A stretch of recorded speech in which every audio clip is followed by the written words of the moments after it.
ओम शांति 21/12/2024 प्रातः मुरली। ओम शांति। बाप दादा मधुबन। ओम शांति। मीठे बाप दादा, मीठे बच्चे। हाँ जी मीठे बाबा। सच्ची कमाई करने का पुरुषार्थ पहले स्वयं करो, फिर अपने मित्र संबंधियों को भी कराओ। Charity begins at home. भाई ये सच्ची कमाई पहले करनी है, फिर दूसरों को कराना है। चैरिटी बिगिंस एट होम, पहले खुद की करनी है। प्रश्न है, सुख अथवा चैन प्राप्त करने की विधि क्या है? उत्तर, पवित्रता। सुख चैन प्राप्त करने की विधि क्या है? वो बाबा ने क्या बताया? पवित्रता। उत्तर, पवित्रता। जहाँ पवित्रता है वहाँ सुख चैन है। बाप पवित्र दुनिया सतयुग की स्थापना करते हैं, वहाँ विकार होते नहीं है। जो देवताओं के पुजारी है वह कभी ऐसा प्रश्न नहीं कर सकते कि विकारों बगैर दुनिया कैसे चलेगी। अभी तुम्हें चैन की दुनिया में चलना है, इसलिए इस पतित दुनिया को भूलना है। शांति धाम और सुख धाम को याद करना है। ओम शांति। ओम शांति का अर्थ तो बच्चों को समझाया हुआ है। शिव बाबा भी ओम शांति कह सकते हैं, तो शालिग्राम बच्चे भी कह सकते हैं, क्योंकि बाबा तन में आए हुए हैं तो बाबा भी कह सकता है। बाबा क्या है? शांति का सागर है। वो शरीर, उनका शरीर क्या है? किस शरीर से बोल रहे हैं वो? ब्रह्मा बाबा के, तो बोल सकते हैं ओम शांति। तो शालिग्राम बच्चे भी कहते हैं, आत्मा कहती है Om Shanti. Son of silence father, son of silence father. शांति के लिए जंगल आदि में जाकर कोई उपाय नहीं किया जाता है। आत्मा तो है ही साइलेंस, फिर उपाय क्या करना है? यह बाप बैठ समझाते हैं। उस बाप को ही कहते हैं कि वहाँ ले चल जहाँ सुख चैन पावे। चैन अथवा सुख सभी मनुष्य चाहते हैं, परंतु सुख और शांति के पहले तो चाहिए पवित्रता। पवित्र को पावन, अपवित्र को पतित कहा जाता है। पतित दुनिया वाले पुकारते रहते हैं कि आकर हमको पावन दुनिया में ले चलो। वह है ही पतित दुनिया से लिबरेट कर पावन दुनिया में ले चलने वाला। सतयुग में है पवित्रता, कलयुग में है अपवित्रता। वह वॉइसलेस वर्ड है, यह विशेष वर्ड है। यह तो बच्चे जानते हैं, दुनिया वृद्धि को पाती रहती है। सतयुग वॉइसलेस वर्ड है तो जरूर मनुष्य थोड़े होंगे। वह थोड़े कौन होंगे? बरोबर सतयुग में देवी देवताओं का ही राज्य है, उसको ही चैन की दुनिया अथवा सुखधाम कहा जाता है।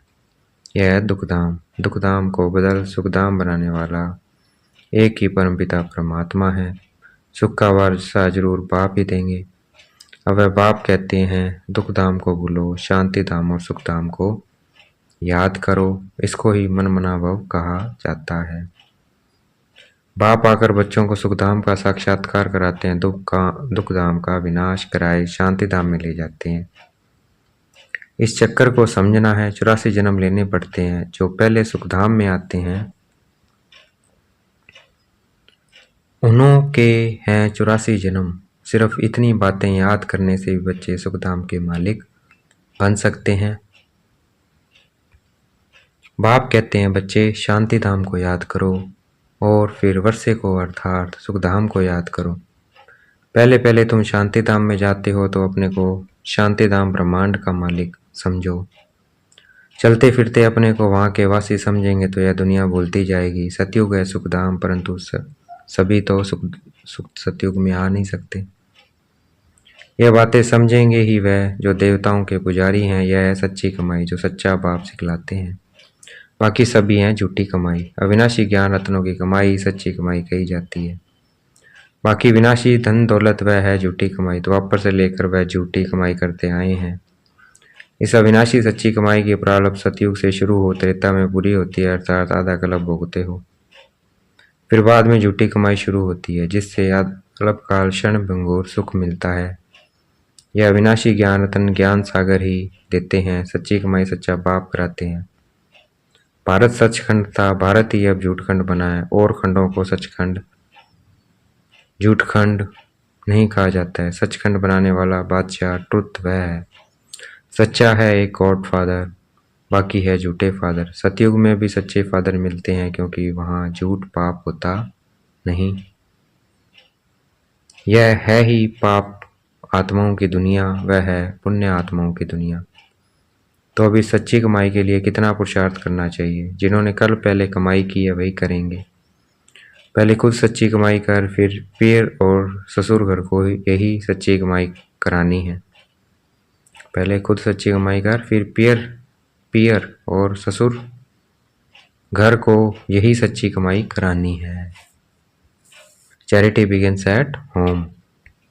सर्वव्यापी के ज्ञान वाले भक्ति कर नहीं सकते हैं। जब सभी भगवान के रूप हैं फिर भक्ति किसकी करते हैं? सही बात है, फिर भक्ति किसके करते हैं? तो इसी दुबन से निकालने में मेहनत करनी पड़ती है। सन्यासी लोग चैरिटी बिगिंस एट होम क्या करेंगे? सन्यासी तो कर नहीं सकते। पहले तो वह घर बार का समाचार सुनाते ही नहीं है। बोलो क्यों नहीं सुनाते हो? मालूम तो पढ़ना चाहिए ना। बतलाने में क्या है? फलाने घर के थे फिर सन्यास धारण किया, तुमसे पूछे तो तुम झट बतला सकते हो।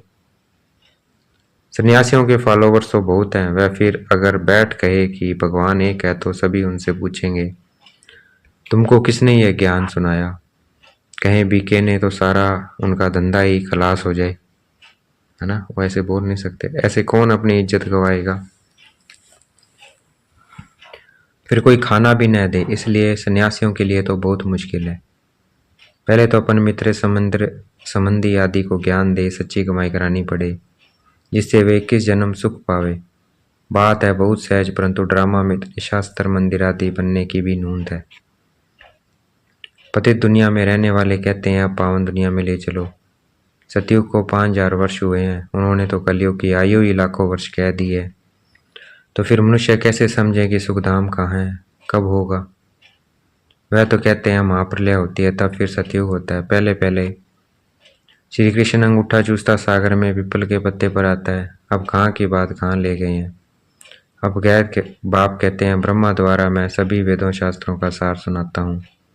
इसलिए विष्णु की नाभि कमल से ब्रह्मा दिखाते हैं और फिर हाथ में शास्त्र दे दिए हैं। अब ब्रह्मा तो जरूर यहाँ होगा, सूक्ष्म वतन में तो शास्त्र नहीं होंगे ना। ब्रह्मा यहाँ होना चाहिए। विष्णु लक्ष्मी नारायण के रूप भी तो यहाँ होते हैं। ब्रह्मा ही सो विष्णु बनता है, फिर विष्णु सो ब्रह्मा बनता है। अब ब्रह्मा से विष्णु निकलता है, वह विष्णु से ब्रह्मा निकलता है। यह सब समझने की बातें हैं, परंतु इन बातों को समझेंगे वह जो अच्छी रीति पढ़ेंगे। बाप कहते हैं जब तक तुम्हारा शरीर छूटे तब तक समझते ही रहेंगे। तुम बिल्कुल ही 100% बेसमझ कंगाल बन पड़े हो। तुम ही समझदार देवी देवता थे, अब फिर से तुम देवी देवता बन रहे हो। मनुष्य तो बनना न सके। तुम सो देवता थे, फिर 84 जन्म लेते लेते एकदम कलाहीन हो गए हो। तुम सुखधाम में बहुत चैन में थे, अब बेचैन हो। तुम 84 जन्मों का हिसाब बता सकते हो? इस्लामी, बौद्ध, सिख, ईसाई, मठ पंथ सब कितना जन्म लेंगे? यह हिसाब निकालना तो सहज है। स्वर्ग के मालिक तो भारतवासी ही बनेंगे। सैंपलिंग लगती है ना। यह है समझानी। खुद समझाए तो फिर पहले पहले अपने माता पिता बहन भाइयों को ज्ञान देना पड़े। गृहस्थ विहार में रहते कमल फूल समान रहना है, फिर चैरिटी बिगिंस एट होम। पेड़ घर ससुर घर को नॉलेज सुनानी पड़े। धंधे में भी पहले अपने भाइयों को भी भागीदार बनाते हैं। यहाँ भी ऐसे है। गायन भी है। कन्या वह जो पीर और ससुर घर का उद्धार करे। अपवित्र उद्धार कर नहीं सकते हैं। तब कौन सी कन्या? या ब्रह्मा की कन्या, ब्रह्मा कुमारियां है ना। यहाँ अक्षर कन्या कुमारी कन्या का मंदिर भी बना हुआ है ना। अदर कन्या और कुमारी कन्या, यह तुम्हारे यादगार बने हुए हैं। हम फिर से आए हैं भारत को स्वर्ग बनाने के लिए। यह देलवाड़ा मंदिर बिल्कुल एक्यूरेट है। ऊपर में स्वर्ग दिखाया। स्वर्ग है तो यहाँ ही राजयोग की तपस्या भी यहाँ ही होती है। जिन्हों का मंदिर है उन्हों को यह जानना तो चाहिए ना। अब अंदर जगत पिता जगदम्बा आदि देवी बैठे हैं। अच्छा, आदि देव किसका बच्चा है? शिव बाबा का। अदर कुमारी कुमारी कन्या सब राजयोग में बैठे हैं। बाप कहते हैं मनमना भव तो तुम वैकुंठ के मालिक बनोगे। मुक्ति जीवन मुक्ति धाम को याद करो, तुम्हारा यह संन्यास है। जैनी लोगों का संन्यास कितना डिफिकल्ट है। बाल आदि निकालने की कितनी कड़ी रस्म है। यहाँ तो है ही सहज राजयोग। यह है भी प्रवृत्ति मार्ग। यह ड्रामा में नूंद है। कोई जैनी मुनि ने बैठ अपना नया धर्म स्थापन किया, परंतु उसको आदि सनातन देवी देवता धर्म तो नहीं कहेंगे ना, वह तो अब प्रायलोप है। कोई ने जैन धर्म चलाया और चल पड़ा, यह भी ड्रामा में है। आदिदेव को पिता और जगदम्बा को माता कहेंगे। यह तो सब जानते हैं कि आदिदेव ब्रह्मा है। आदम बीबी एडम ईव भी कहते हैं ब्रह्मा को। आदम बीबी ब्रह्मा सरस्वती को और एडम ईव भी कहते हैं। क्रिश्चियन लोगों को थोड़ी पता है कि एडम ईव अब तपस्या कर रहे हैं। मनुष्य सृष्टि के सिजरे के ये हेड हैं, यह राज भी बाप बैठ समझाते हैं। इतने मंदिर शिव के व लक्ष्मी नारायण के बने हैं तो उनकी बायोग्राफी जानना चाहिए ना। यह भी ज्ञान सागर बाप ही बैठ समझाते हैं। परमपिता परमात्मा को ही नालाशूल ज्ञान का सागर आनंद का सागर कहा जाता है। यह परमात्मा की महिमा कोई साधु संत आदि नहीं जानते, वह तो कह देते हैं परमात्मा सर्वव्यापी है।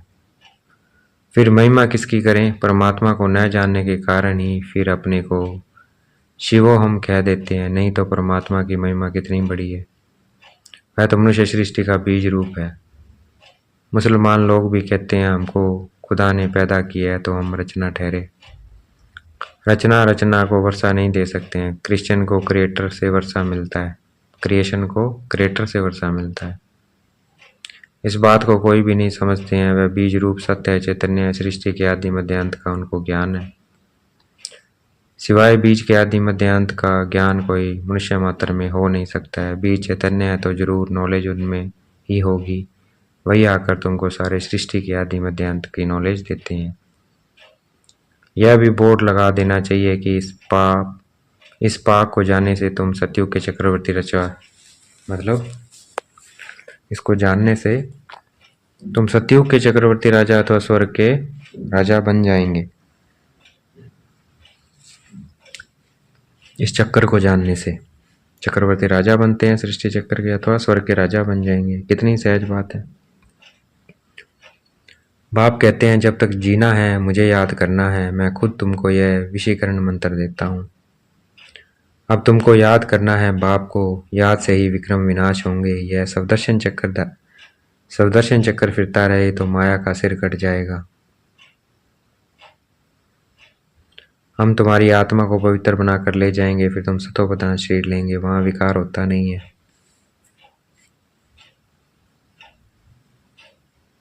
कहते हैं विकार बगैर सृष्टि कैसे चलेगी? बोलो तुम शायद देवताओं के पुजारी नहीं हो। लक्ष्मी नारायण की तो महिमा गाते हैं संपूर्ण निर्विकारी।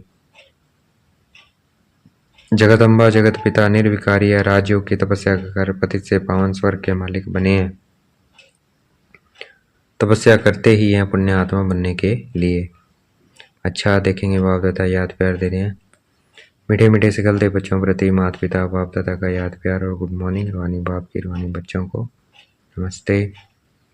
हमें भी याद प्यार देना है। हम रूहानी बच्चों की रूहानी बाप दादा को दिल व जान शिकवा प्रेम से बेद का याद प्यार और नमस्ते। धारणा के लिए मुख्य सार है इस पुरानी दुनिया को बुद्धि से बुलाने के लिए चलते फिरते अपने को शांति धाम का वासी समझना है। चलते फिरते शांति धाम का वासी समझना है कि मैं कहाँ का हूँ, शांति धाम का। और सुख धाम को याद कर सच्ची कमाई करनी है और दूसरों को भी करानी है। राजयोग की तपस्या कर स्वयं को पुण्य आत्मा बनाना है। माया का सिर काटने के लिए सब दर्शन चक्कर सदा फिरता रहे। अनादि आदि पूज्य ब्राह्मण फरिश्ता ऐसे चक्कर फिरता रहे।